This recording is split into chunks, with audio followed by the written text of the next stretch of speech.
Good morning folks, and a very good morning to you all.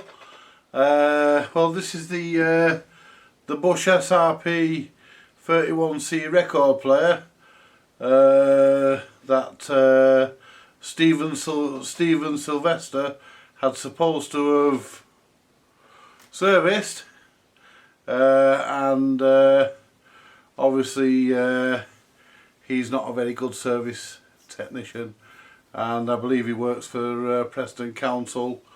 If he's good at that, then he should be doing that and not this. And if you're watching this video, Stephen, I do not give a fuck what you fucking think of it, because it's people like you that give people like me and other decent credible engineers, electronics engineers, a bad name. And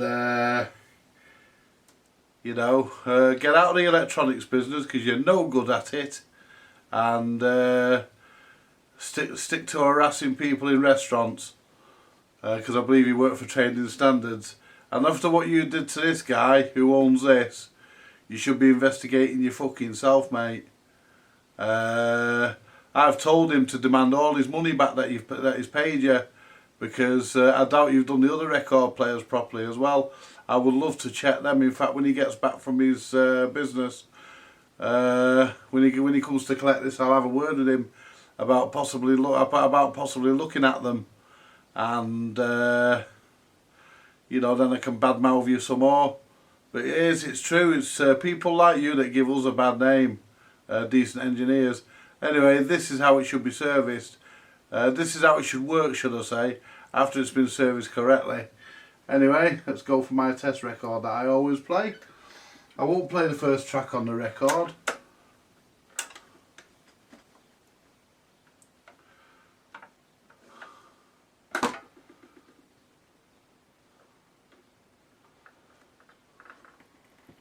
Let's move it to the second track. I always play that because it doesn't get picked up by YouTube.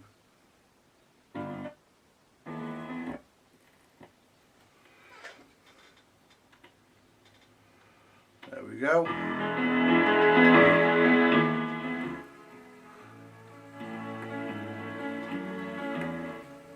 That's about as low as it goes, unfortunately. There's nothing I can do about that.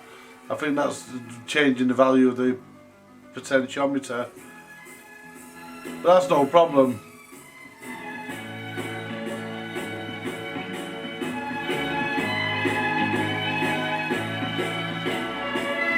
Treble.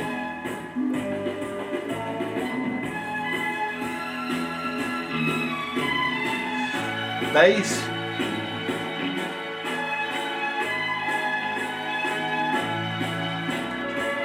Put the lid down, it sounds even better.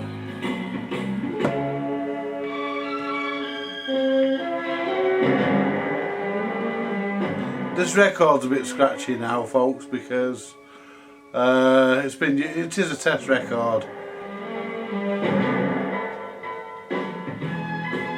And I doubt the stylus in this is brand new either. It's probably pulled it out of a bloody mono record player, because he replaced the cartridge, and there was probably nothing wrong with the original cartridge. He chopped the bloody pins off it. That's probably so it couldn't be tested, but I can still test them. I take the fuckers apart to test them.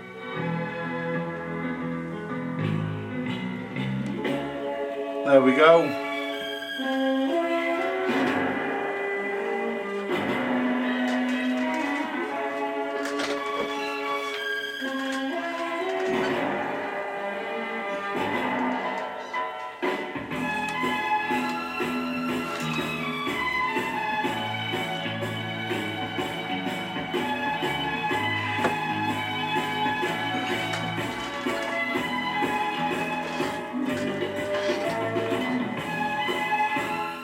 And that tone arm's not bad either, folks, because that arm's actually tracking at just under 4 grams. Yeah, just under 4 grams, about 3.80 grams I think it's tracking at. And I'll turn the volume up now the record's finishing. Yeah. plenty. And when it gets to the end, when the customer brought it, the mechanism wasn't operating when it got to the end of the record. It is now. It's all doing as it should now.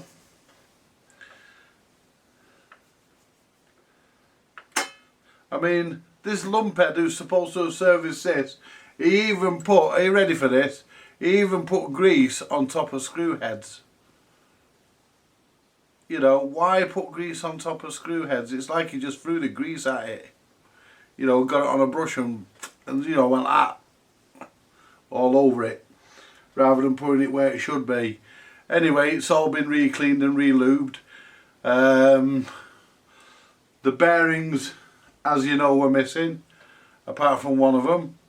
That spring that he put on's been taken off, and an adequate replacement spring has been put in. There was nothing wrong with the idler. The idler was supposed to be cracked and hard. The idler's just like brand new. It's one of the best idlers I've seen in one of these, actually, because they usually are a bit knackered, but this one's not. Anyway, folks, you know, that's the end of this project, I'm afraid. It's you know, it's been an interesting one. It's been a good one. I've just got a back panel here to put on, and the screws to put in the motor board. I've left it out for now while I'm testing, but I'm pretty confident that everything's okay. And you know, we were getting a rustling in the speaker. We're not getting that now, because I did actually try a couple of different diodes. It's the diode I've put in, it should be okay, because it can take up to 800 volts, and the resistor I used to compensate for the voltage drop is I think I used 190 ohms. Most people put 100 ohms in, but if you put 100 ohms in, you're still going to be over the voltage that the manual says it wants to see.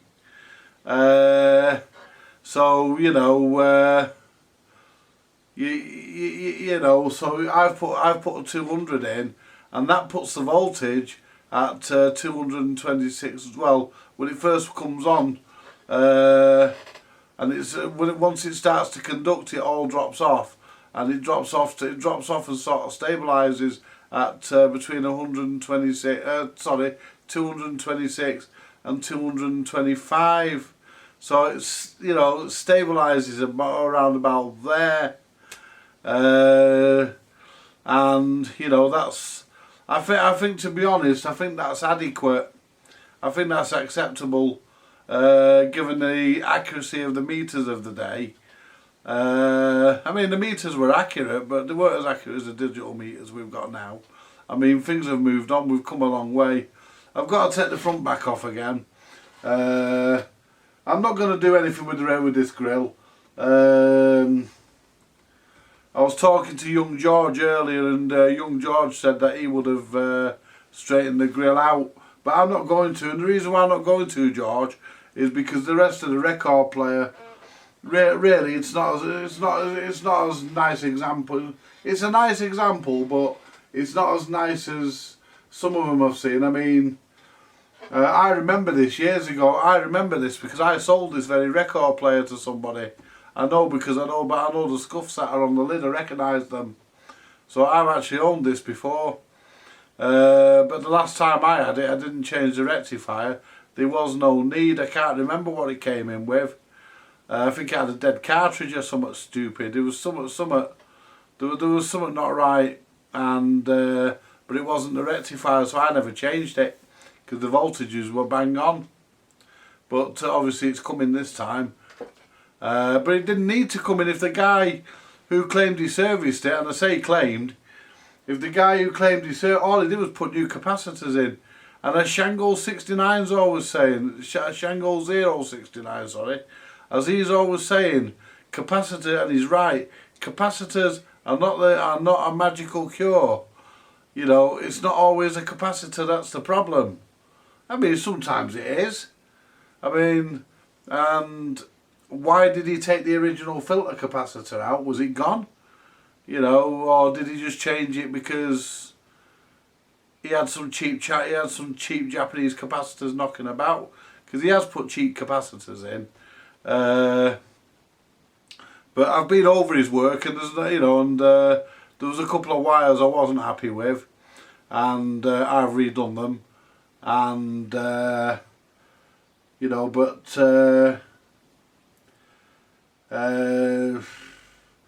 there's nothing really good I can say about this guy. He just needs to leave it alone because he's no good at it. And I'll just mention his name once more. His name is Stephen Sylvester, and you know, if you know anybody that claims to be able to do this the kind of job and can't, then you should badmouth them as well, because they give people like us, decent engineers, a bad name, and shit sticks.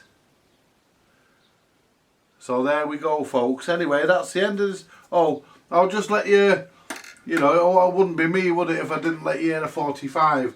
I can't play a 78 because I have got one, but I can't play one because it hasn't got a 78 RPM point in it. So I've got to clean the turntable mat because the mat's got a bit scabby. And let's put these two records on. We want to go for 45. There we go, that should be 45. Oh no, that's 16, it's back to front on these fucking things, isn't it? There we go.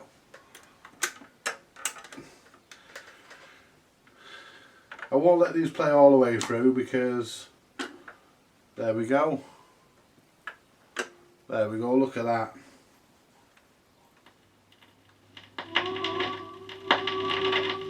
Plenty in there. Plenty to get up and go. No distortion at normal. I mean, there might be a bit when you turn it up fully, but I'm not going to do that because it's about 5 o'clock in the morning. So what time is it anyway? Because 5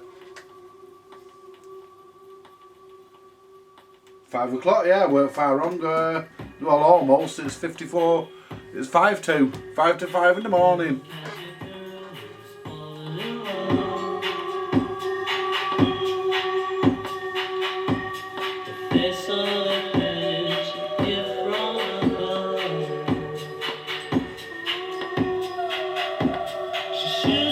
And I'll lift that to the end. There we go. There we are. I had to do a bit of work to make the new ball bearings fit because they fell out when I put it back in. When I put the deck back in, they fell out, so I had to. I'll tell you about that in a minute. And just let this record start. We all know where this record's from, don't we? The chocolate brown colour gives it away.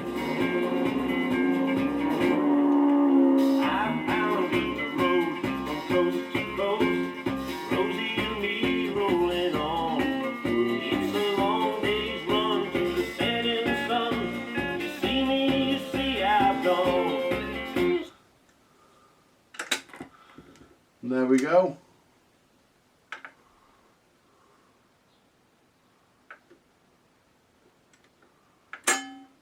Right, what I had to do regarding the bearings, in the thrust bearings, what I had to do, I